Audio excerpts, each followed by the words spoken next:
맹자의 이루편 상에 보면 이러한 내용이 나옵니다. 스스로 해치는 자와는 더불어 진리를 말할 수 없고 스스로 버리는 자와는 더불어 진리를 행할 수 없다라는 내용이 나옵니다. 스스로 해치는 자 그리고 스스로 버리는 자, 이 두 부류의 사람에 대하여서 맹자가 이야기를 한 것입니다. 이 두 이야기를 통해서 나오게 된 사자성어가 있는데 바로 자포자기입니다. 스스로를 포기하고 해하고 또 스스로를 자신을 포기하려고 하는 사람들에 대한 이야기를 할 때 이 맹자가 말한 내용을 통해서 이 자포자기라는 사자성어가 생기게 됐습니다. 이것을 오늘날은 이야기할 때 어떠한 의미로 쓰이냐면 절망에 빠져 자신을 스스로 포기하고 돌아보지 아니하는 사람들을 이야기할 때 이러한 표현을 쓰는 것이죠. 사람들이 자기 자신에 대하여서 포기해서는 안 되는데 스스로를 포기해 버리는 것입니다. 그리고 자기 자신을 돌보지를 않는 것이죠. 왜 그런 것이냐면 바로 절망 때문에 그렇게 되더라는 것입니다. 사람이 아무리 강인한 정신력을 갖고 있다라고 해도 큰 절망에 빠지게 되면 누구나 정도의 차이지 이 자포자기한 모습을 보이게 됩니다. 스스로의 삶을 스스로가 포기하고자 하는 모습을 보이게 되고 또 자신의 인생을 잘 돌보지 않게 되는 연약한 모습을 누구나 보이게 됩니다. 배우 가운데 이훈이라는 배우가 있는데요. 강인한 이미지의 배우로 잘 알려진 이 이훈 씨가 얼마 전에 한 프로에 출연을 해서 큰 시련으로 인해서 자신의 인생을 자포자기하게 살았다라는 고백을 한 적이 있습니다. 자신에게 주어진 그 절망적인 상황으로 인하여서 자포자기한 인생의 삶을 살았을 때 자신의 삶을 묘사할 때 그때 자신이 앉아서 숨을 쉬는 것조차도 힘들었다라고 고백을 했습니다.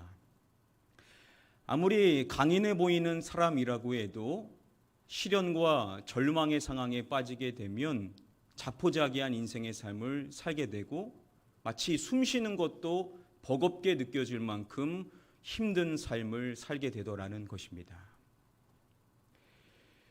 저와 여러분들이 이 사무엘상의 말씀을 계속해서 살펴보고 있습니다. 지금 우리가 30장의 말씀을 살펴보고 있는데요. 이제 31장으로 가면 이제 사무엘상은 마쳐지게 됩니다.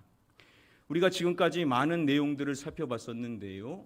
16장부터 우리가 본격적으로 살펴보게 되었었던 인물이 바로 다윗이라는 사람입니다. 이 다윗의 이야기를 우리가 지금까지 쭉 살펴오고 있었던 것이죠. 여러분, 다윗의 삶을 생각하면 그 인생이 어떠했다라고 여러분들 생각이 되시는지요? 우리가 인생을 묘사할 때 자신의 인생을 그래프로 그려서 보여주는 인생 곡선 또는 인생 그래프라는 용어가 있죠.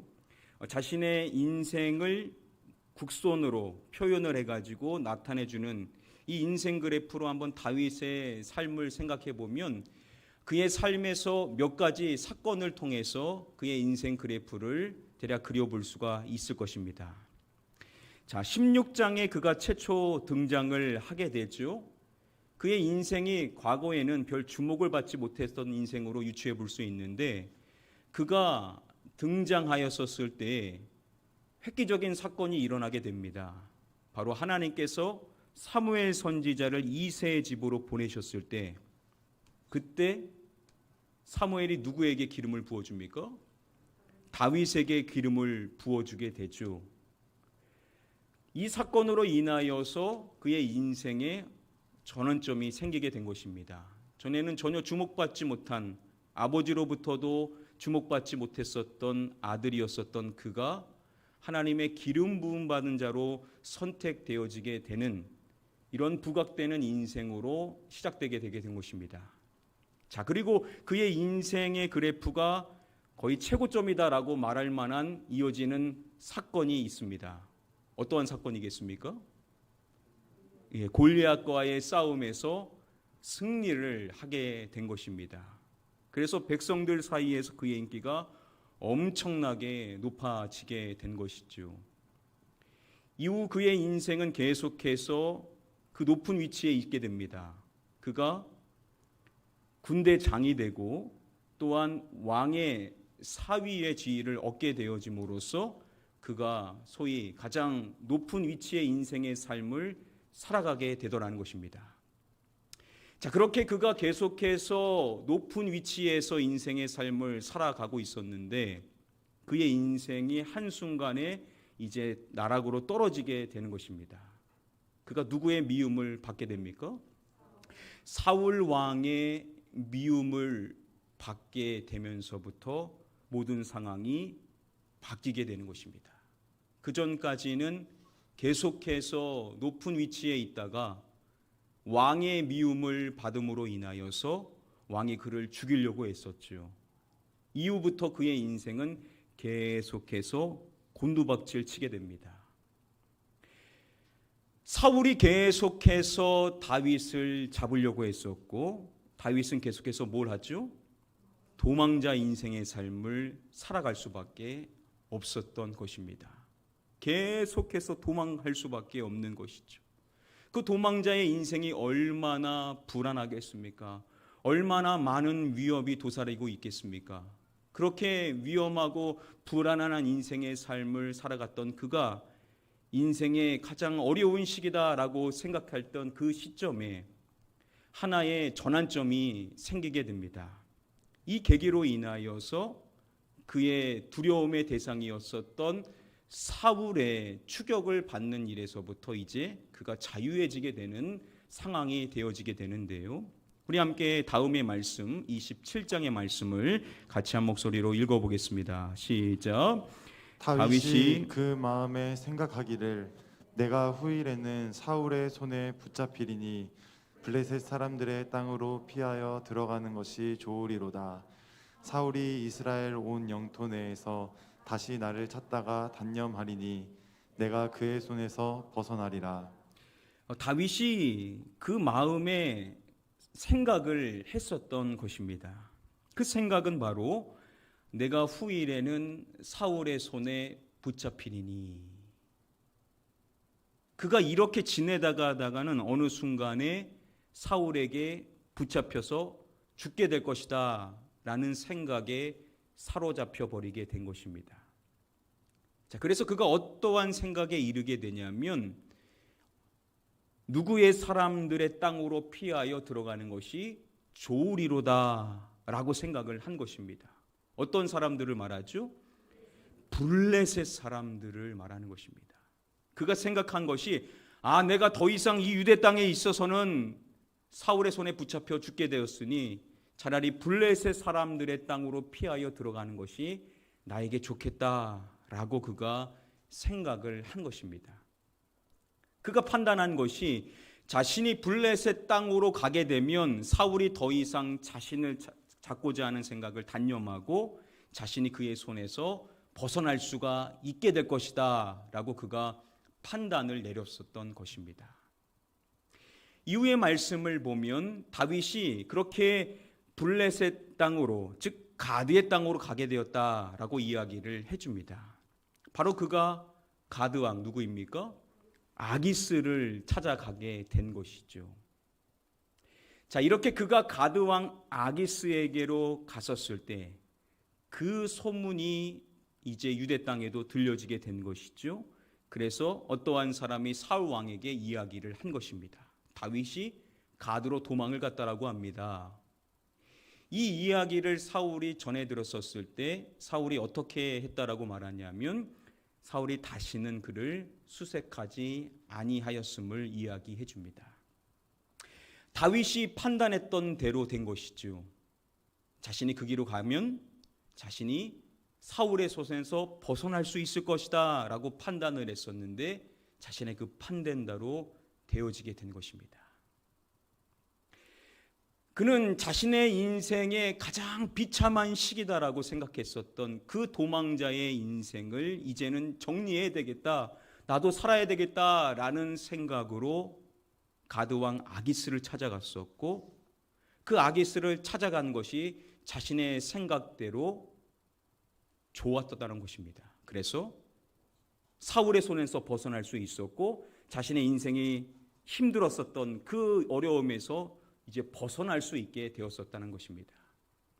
자, 그렇게 어려운 인생의 삶을 살아갔었던 그가 안정적인 삶을 살아갈 수 있게 되었던 것인데요. 그럴 수 있었던 이유가 뭐냐면 그냥 가드 땅에서 아기스와 더불어 살았으면 모르는데 아기스로부터 어디 성읍을 받게 됩니까? 바로 시글락을 그가 받게 되었었던 것입니다.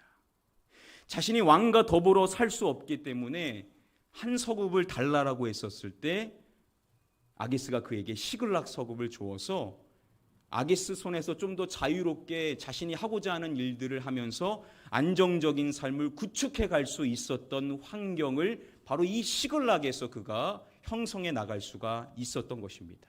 그래서 자신이 계획했던 일들도 이 시글락에서 얼마든지 할 수가 있었던 것입니다. 그리고 아기스의 신임은 계속해서 받아왔었던 것이죠. 자, 그런데 오늘 본문인 30장 말씀에 보면 바로 그 시글락에서 있었던 사건에 대하여서 오늘 말씀이 밝혀주고 있는 것입니다. 다윗과 그의 사람들이 전쟁에 참여하려고 했었는데 방백들의 반대로 인하여서 다행히도 시글락으로 돌아오게 되었었던 상황인 것입니다. 자, 그렇게 시글락으로 돌아왔는데 전혀 생각지 못했었던 사건이 발생했었던 것이죠. 바로 아멜렉 사람들이 이미 자신들의 그 삶의 터전이었었던 시글락을 침노해 버렸었던 것입니다. 이러한 상황 속에서 다윗과 그의 사람들이 보게 되었었던 그 광경이 무엇인지를 오늘 본문의 말씀이 이렇게 이야기를 해주는 것입니다. 우리 다음의 말씀 함께 한 목소리로 읽어보도록 하겠습니다. 다윗과 그의 사람들이 성읍에 이르러 본즉 성읍이 불탔고 자기들의 아내와 자녀들이 사로잡혔는지라. 다윗과 그의 사람들이 자신들의 성읍인 그 시글락에 이르러서 보게 된 광경이 무엇인지를 밝혀주는 것입니다. 먼저 말씀이 말하기를 그 성읍 시글락이 어떻게 되었다라고 말합니까? 불탔고 라고 이야기를 하고 있습니다. 지금까지 쌓아왔었던 자신들의 삶의 터전이었었던 그 시글락 성읍이 불타 있었던 것입니다. 자신들의 모든 것들이 있었던 그 성이 잿더미로 변해 있는 모습을 그들이 목도하게 된 것입니다. 자, 그런데 더 큰 문제, 더 심각한 사항은 무엇이냐? 이어지는 말씀이 말하기를 자기들의 누구와 누가 사로잡혔는지라 라고 이야기를 해주는 것입니다. 자기들의 아내와 또한 자녀들을 이야기해 주죠. 전쟁에 참여했었던 모든 그 남성들의 아내와 자녀들, 그 가족이 다 아멜렉에게 사로잡혀 버린 것입니다. 여러분 생각해 보시기를 바랍니다. 자신들이 그동안 도망자의 인생의 삶을 살다가 이제 안정을 취해서 이제 자신의 삶의 터전의 모든 것들을 구축해놨다라고 이야기했었던 그 성읍이 잿더미로 보내서 모든 것이 다 사라져버린 그 현실을 눈앞에 보고 그리고 자신의 사랑하는 가족들이 다 사라져버린 이 상황 앞에 그들이 얼마나 절망할 수밖에 없었을 것이라는 것입니다. 자, 그러한 상황 속에 놓여 있었던 그 백성들이 어떻게 했는지를 오늘 말씀은 이야기해 줄 때 이렇게 이야기를 해주죠. 백성이 무엇할 기력이 없도록 소리를 높여 무엇하더라 라고 이야기를 해줍니다. 무엇할 기력을 말합니까? 울 기력이 없도록 소리를 높여 울었더라 라고 이야기를 해주는 것입니다. 여러분, 그들이 얼마나 소리를 높여 울었으면 더 울 수 있는 기력이 없을 정도에 이르게 되었다라는 것이죠. 당연히 그렇죠. 자신들의 인생의 모든 것들이 다 불타버렸고 자신의 사랑하는 가족, 자신의 사랑하는 아내와 자신의 아들과 딸들이 다 사라져버린 이 믿기 어려운 광경 앞에서 그들은 절규하며 울부짖을 수밖에 없었던 것입니다. 여러분, 그 울부짖음 소리가 얼마나 컸겠냐라는 것이죠. 그래서 그들이 목소리를 너무 내서 더 이상은 울 수 없을 만큼의 좌절의 순간 속에 빠지게 되었던 것입니다. 자, 그런데 오늘 이 말씀을 보면 백성들을 말하기 전에 주어로 가장 먼저 말하는 사람이 누구입니까?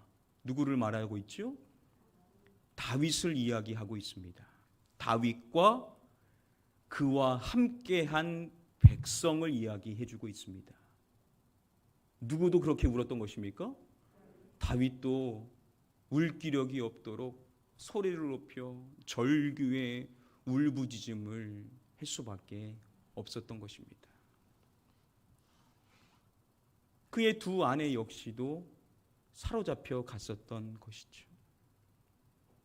자, 그런데 여러분 생각해 보시기를 바랍니다. 다윗과 백성, 그들 모두가 울 기력이 얼만큼 소리를 내어 울부짖어 울었는데, 여러분 일단 1차적으로는 자기의 가족을 생각함으로 인하여서 그러한 울부짖음을 했었을 것입니다. 다윗도 그렇겠죠.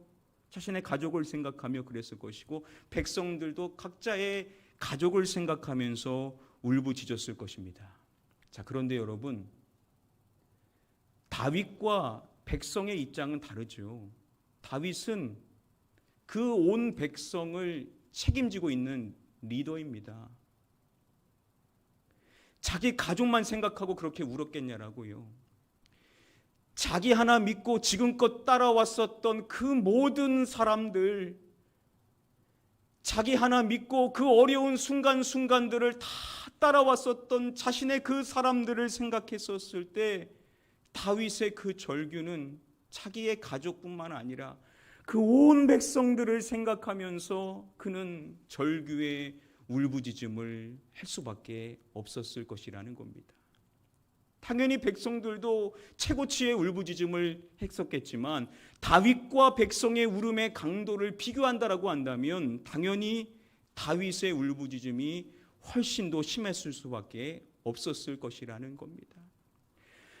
자신의 사람을 생각했었을 때에는, 자기의 가족을 생각했었을 때에는 그 울음의 강도가 멈춰질 수 있었을 것인데, 그런데 또 이 백성을 보면 또 눈물이 날 수밖에 없는 겁니다. 또 이 백성을 보면 눈물이 날 수밖에 없는 겁니다. 자신의 그 한 사람 한 사람이 다 소중한데 그 모든 사람의 그 절규하는 모습을 보며 다윗의 그 마음이 얼마나 찢어질 수밖에 없었을 것이냐는 겁니다.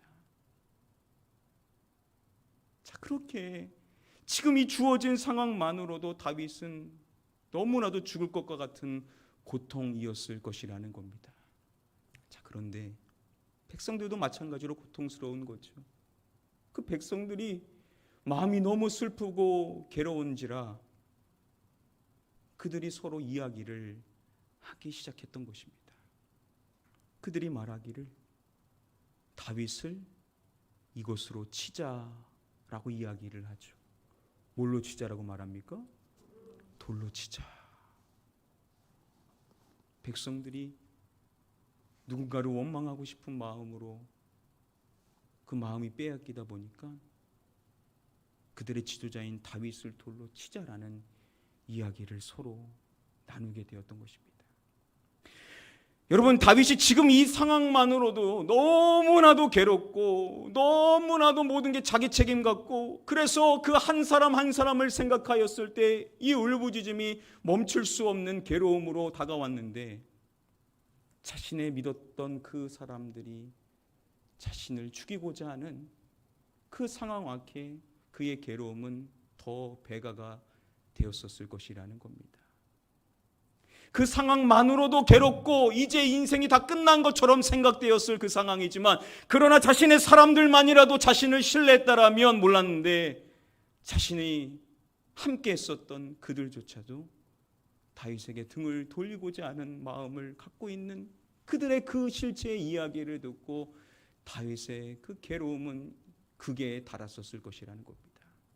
그래서 학자들은 다윗의 이 순간을 이야기할 때 다윗은 자신의 인생에서 가장 밑바닥에 도달한 것이 분명했다라고 이야기를 해줍니다. 지금 이 순간은 지금껏 그가 살아왔었던 모든 인생의 순간순간을 다 계산해 봤었을 때 그의 인생의 가장 밑바닥에 해당되는 순간이었었을 것이라는 겁니다.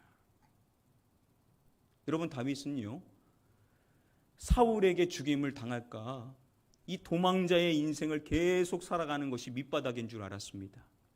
이때가 괴로워서 하나님의 약속의 땅이 여긴 걸 알면서도 살기 위하여서 블레셋 땅으로 도망을 간 것입니다.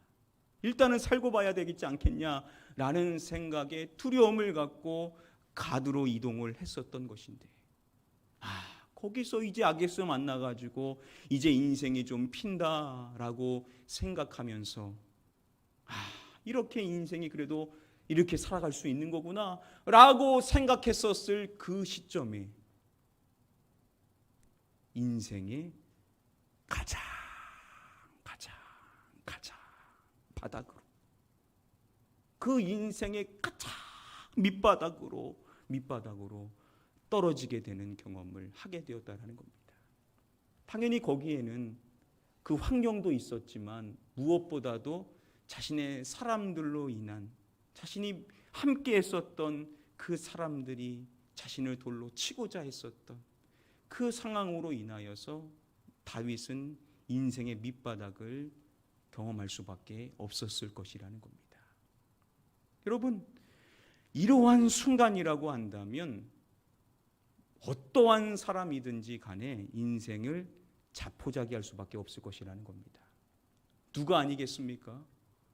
어떠한 사람에도 이제 모든 자신의 쌓아놨던 것이 불타 없어지고 사랑하는 가족은 다 떠나가고 자신이 믿을 수 있었던 사람들이 다 등을 돌린 이 순간에서 어느 사람이 자신의 인생에 힘을 얻을 수가 있겠냐라고요. 스스로 인생을 포기하고 자신을 돌아볼 수 있는 여력이 없을 수밖에 없는 환경이었었을 것이라는 겁니다. 자, 그런데 다윗의 이야기를 살펴보면 당연히 자포자기할 수밖에 없었던 그 환경임에도 불구하고 그렇지를 않았었다라는 겁니다. 하와이군 북서쪽 끝에 둘레 50km, 인구는 약 3만 명에 불과한 카우아이 섬이라는 곳이 있습니다.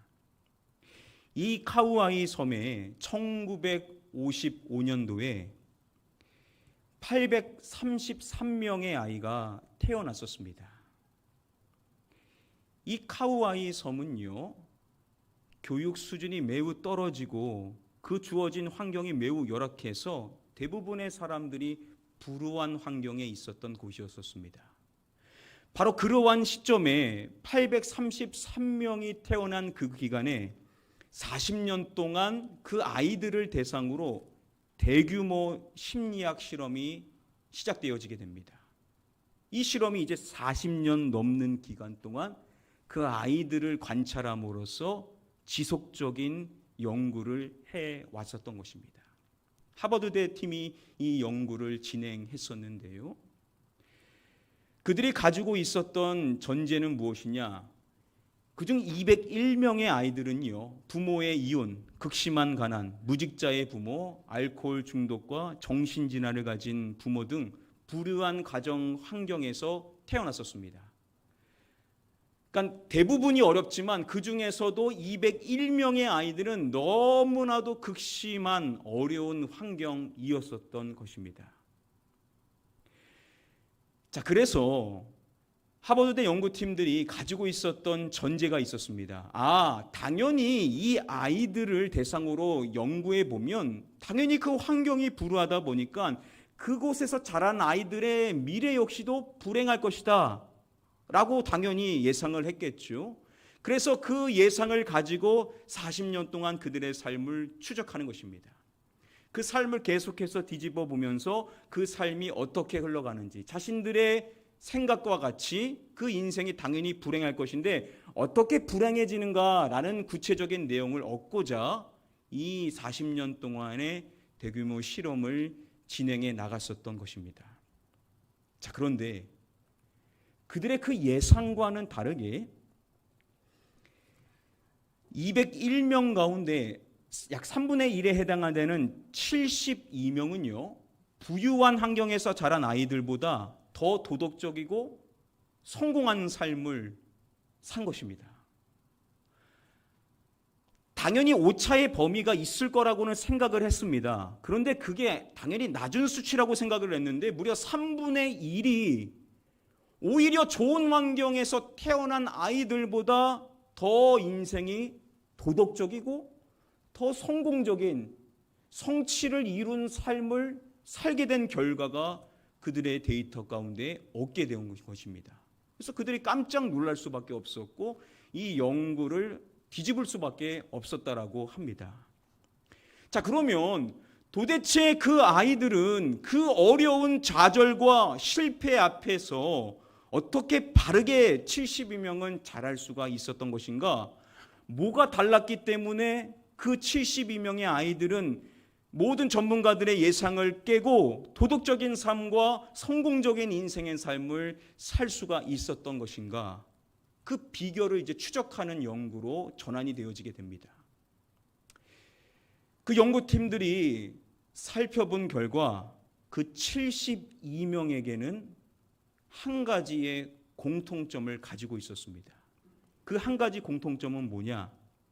단 한 사람의 존재였었습니다. 그 72명에게는 모두에게 각각 한 명의 사람들이 있었는데 어떠한 사람들이냐? 언제든 어떠한 상황이든 믿어주고 무조건적인 사랑을 베풀어주는 한 사람이었습니다. 자, 그런데 여러분, 그들의 부모는요, 일반적인 부모가 아니고 대부분 편부모고 부모가 없는 자녀들이 대다수였습니다. 그러면 그 한 사람이 누구냐? 바로 그들 주변에 있었던 사람들이었습니다. 의지할 수 있는 부모 대신에 조부모, 친척, 때로는 마을 사람, 성직자, 선생님 등 그들 72명에게는 한 명씩은 그들을 믿어주고 그들에게 따뜻한 사랑을 베풀어주는, 그들이 언제든지 의지할 수 있는 단 한 사람이 그들에게는 가까이에 있었다라는 것이죠. 그 한 사람, 언제든지 내 편이 되어주는 그 단 한 사람이 그들에게 존재했었기 때문에 그 단 한 사람의 존재로 인하여서 그들이 숱한 실패와 좌절을 맛봤지만 그 속에서도 그들이 다시 일어날 수가 있었다라는 겁니다. 이것을 김주환 교수가 이제 회복 탄력성이다라고 이름을 붙였었던 것입니다.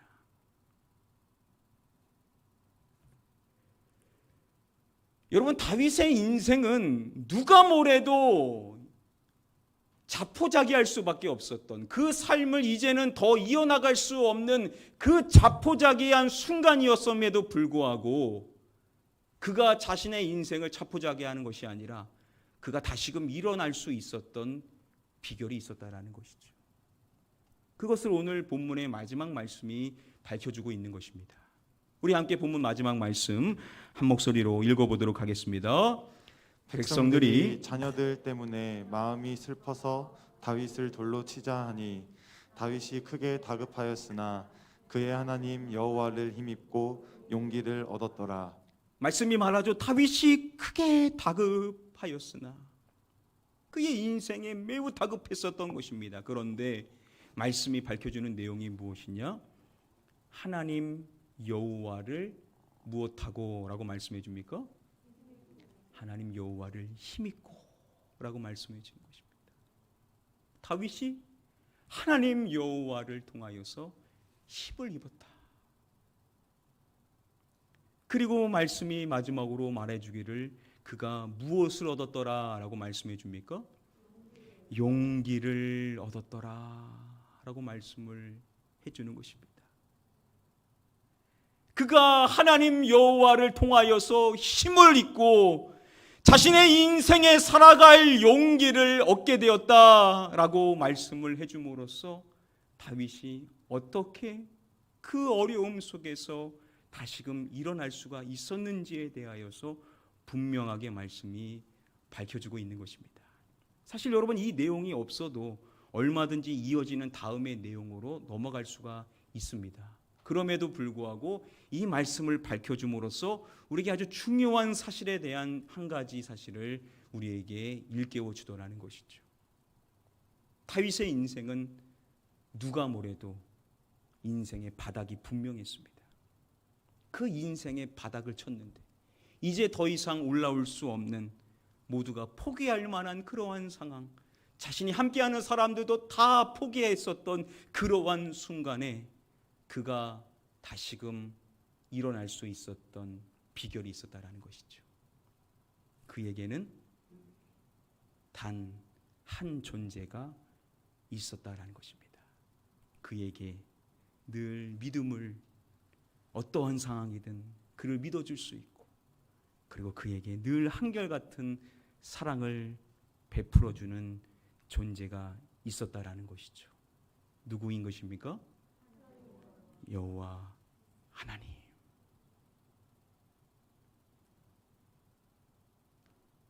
우리에게 너무나도 중요한 사실을 오늘 본문의 말씀이 이야기를 하는 겁니다. 우리의 인생이 완전 밑바닥, 내가 살아온 경험을 다 섞어봐도 이보다 더 최악은 없었다라고 할 만큼 그 최악의 밑바닥을 치고 모든 사람이 나에게 등을 돌려 내가 의지할 단 한 사람의 존재가 없다 하더라도 우리에게는 한 분이 계신데, 그 한 분은 우리가 늘 믿음으로 나아가고 우리에게 늘 한결같은 인애의 사랑을 베풀어 주시는 그 한 분이 있기 때문에 우리는 다시금 일어날 수가 있다라는 것입니다. 그분이 누구시라고요? 여호와 하나님. 그 하나님이 여러분들의 하나님이 되시는 줄 믿습니다. 그렇기 때문에 우리의 인생은 아무리 바닥이라 하더라도, 아무리 우리에게 의지할 만한 사람이 단 한 사람이 없더라도, 그러한 최악의 순간에도, 그 밑바닥에서도 우리는 다시금 일어날 수 있는 존재인 줄 믿습니다. 하나님 여호와, 그분이 여러분들의 힘이 되시고 그분이 여러분들에게 용기를 주심으로 말미암아 여러분들의 인생의 밑바닥에서도, 모두가 등을 돌린 그러한 외로운 순간 속에서도 하나님 여호와를 통하여 힘을 얻으시고 그분이 주시는 용기를 통하여서 다시금 일어날 수 있는, 다시금 회복하실 수 있는 저와 여러분들이 되시기를 주님의 이름으로 간절히 축복하며 축원드립니다. 이제 말씀을 맺도록 하겠습니다. 다윗이 시편의 말씀에서 인간관계와 관련하여서 이러한 고백을 한 적이 있습니다. 우리 함께 다음의 말씀 한 목소리로 읽어보도록 하겠습니다. 시작. 내 부모는 나를 버렸으나 여호와는 나를 영접하시리이다. 그가 고백하는 내용이 내 부모는 나를 버렸으나, 학자들마다 해석이 다 다르지만 인간관계 안에서 봤었을 때 부모는 내가 유일하게 의지할 수 있고 나를 믿어주고 나를 끝까지 붙잡아야 될 존재인데, 자신의 부모로부터 버림받았다라고 말하는 이 다윗의 고백, 아무도 그가 의지할 사람 없고 아무도 그에게 사랑을 베풀어 주지 않는 그러한 상황 속에 놓여 있었던 다윗. 그러나 그럼에도 불구하고 그가 고백하는 내용이 뭐냐? 누구는 나를 영접하시리이다 라고 고백을 하는 것입니다. 누구요? 여호와. 여호와는 나를 영접하시리이다. 부모가 나를 버려도, 내가 의지할 한 사람이 나에게 없어도, 그럼에도 불구하고 그가 분명한 확신이 한 가지 있는데, 그건 뭐냐? 내 여호와 하나님은 나를 뭐 해주신다라고요? 영접해 주신다라는 겁니다. 여러분들 가운데도 부모로부터도 사랑받지 못한 분들이 계실 것입니다. 누군가에게는 그것이 늘 아픔이고 상처가 되고, 그것 때문에 내가 지금 이렇게 됐다라고 늘 내 인생의 원망의 시선으로 바라보게 될 때가 있습니다. 그러나 여러분, 우리는 세상 사람하고는 다릅니다. 세상이 아무리 심리학을 말해도 신앙은 심리학을 뛰어넘을 수밖에 없습니다. 어떻게 심리학이 신앙을 이야기할 수가 있겠습니까? 부모가 나를 버렸어도, 부모가 나에게 한결같은 사랑을 베풀어 준 적이 단 한순간도 없어도, 부모가 나를 믿어주고 나에게 지지해주는 그 사랑이 나에게 한 번도 향하지 않았었더라도, 우리에게는 늘 한결같은 인애의 사랑을 베풀어 주시는, 우리가 늘 믿을 수 있는 신실하신 한 분이 계신데, 바로 저와 여러분들의 여호와 하나님이신 줄 믿습니다.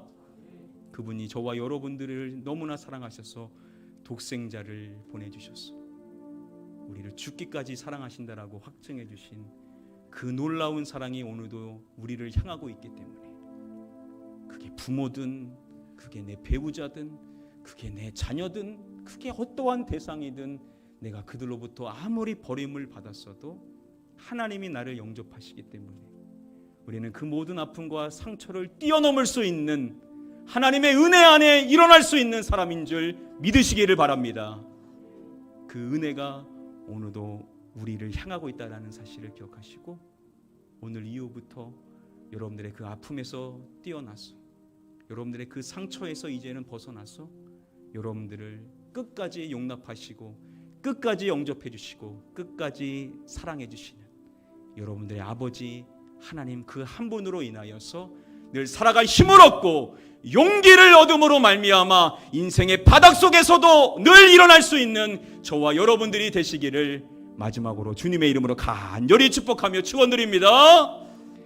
우리 시간에 같이 기도하도록 하겠습니다. 그렇습니다. 하나님, 모두가 다 나에게 등을 돌리고 내가 믿었던 사람들조차도 나를 향하여서 돌을 던지고자 할 때, 내 인생의 모든 것이 무너져서 더 이상 붙잡을 것이 아무것도 없는 그 인생의 바닥에서라도 나를 영접해 주시고 나에게 힘을 주시고 나에게 용기를 주시는 여호와 하나님으로 말미암아 내가 일어날 수 있다라는 사실을 하나님이 알게 해주셔서 이 세상이 말하는 음성대로 인생을 살아가는 것이 아니라, 부모가 나를 버렸어도, 세상이 나를 버렸어도 여호와 하나님이 나를 영접하여 주셔서 나에게 예수 그리스도를 보내주셔 죽기까지 나를 사랑해 주신 그 아가페의 사랑이 지금도 나를 향하여 흘러넘치고 있다라는 그 사실을만으로 내가 모든 환경을 뛰어넘고 하나님의 사람으로 일어날 수 있는 인생이 될 수 있게 하여 달라고, 우리 이와 같은 기도 제목을 갖고 합심하여 함께 소리내어서 기도하도록 하겠습니다. 기도합니다.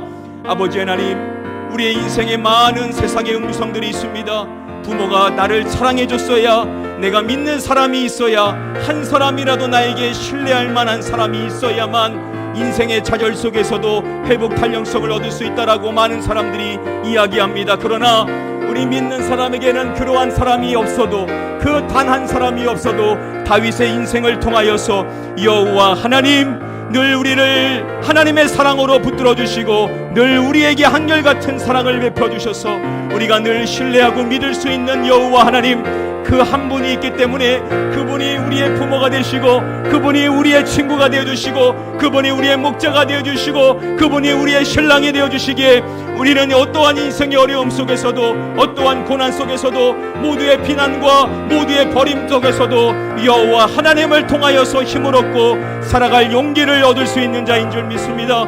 세상이 말하는 음성에 귀 기울이지 않기를 원합니다.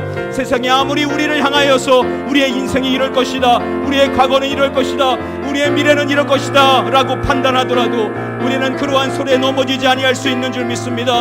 우리에게는 이 천지를 창조하시고 우리의 인생을 택하여 주셔서 나를 자녀 삼아 주시고 예수 그리스도를 보내주셔서 나의 주 되게 하여 주시고 나를 위하여 죽었다 살아나신 예수 그리스도, 그분을 나의 주님으로 모셔 성령님의 은혜 안에 살아갈 수 있게 해주신 이 놀라운 은혜를 받은 인생으로서 우리는 삼위일체 하나님의 은혜 안에서 늘 자유한 인생, 늘 승리하는 인생, 늘 부유한 인생, 어떠한 죽음의 상황 속에서도 주님을 향한 마음과 사랑으로 부유함과 자유함과 담대함을 얻을 수 있는 줄 믿습니다. 나를 믿는 자는 죽어도 다시 살겠고 살아서 나를 믿는 자는 영원히 죽지 아니니 네가 이것을 믿느냐 우리에게 물으실 때마다 우리에게 이 믿음을 허락해 주신 주님을 향하여서 주여 내가 믿나이다. 내가 이 믿음을 가지고 이 세상을 살아갈 때 어찌 내 삶에 절망이 있고 낙심이 있고 내 인생에 좌절일 수 있겠습니까? 죽어도 다시 살 수 있는 이 부활의 소망을 우리에게 주셨는데 우리가 어찌 그 환경에서 넘어져 좌절하여 아버지 하나님 우리의 인생이 끝난 것처럼 인생을 자포자기할 수 있겠습니까? 여호와 하나님께서는 오늘도 우리에게 살아갈 힘을 주시고 살아갈 용기를 주시고 우리의 인생에 걸어나가야 될 방향이 무엇인지를 우리에게 일깨워 주시는 줄 믿사오나니 여호와 하나님, 우리가 사람에게 버림받고 부모에게 버림받고 친구에게 버림받고 배우자에게 버림받고 우리 인생의 모든 것에서 버림받았다 하더라도 여호와 하나님 한 분만으로 힘을 얻고 용기를 얻고 살아갈 삶의 의미를 이어줄 수 있는 자들이 될 수 있는 줄 믿사오나니 오늘 이 가운데 예배하는 우리 모두 성도님들 모두가 여호와 하나님으로 말미암아 살아갈 용기를 얻을 수 있도록 인도하여 주시옵소서. 모든 죽음의 상황 속에서도 여호와 하나님은 우리에게 살 힘을 허락해 주시는 분이신 줄 믿습니다. 인생의 나락 속에서도 인생의 밑바닥 속에서도 하나님 한 분만 있으면 우리는 일어설 수 있는 줄 믿사오나니 여호와 하나님을 통하여서 힘없고 용기를 얻어서 이 절망 속에서 빛대신 여호와 하나님을 드러낼 수 있는 자들 되게 하여 주시옵소서. 여호와는 나의 목자시니 내게 부족함이 없으리로다. 여호와를 통하여서 내 인생에 부유해지는 인생, 그분을 통하여서 내 모든 것이 만족되어지고 그 한 분만으로 내 삶이 부유해지는 인생을 우리는 살아갈 수 있는 자인 줄 믿사오나니 그 한 분과 소통할 때마다 내 인생의 기쁨과 감사가 풍족할 수 있음을 고백하오나니 내 평생의 주의 인자가 성실히 나를 따를 것임을 우리는 믿고 선포하며 절망과 좌절 속에서도 하나님의 인애를 기대하며 그분의 사랑을 사모하며 주님 앞에 나아갈 수 있는 자들 될 수 있도록 우리 모든 성도님들의 삶을 붙잡아 주시고 용기 주시옵시고 살아갈 삶의 의미와 희망을 얻을 수 있는 자들 다 될 수 있도록 인도하여 주시옵소서. 감사합니다.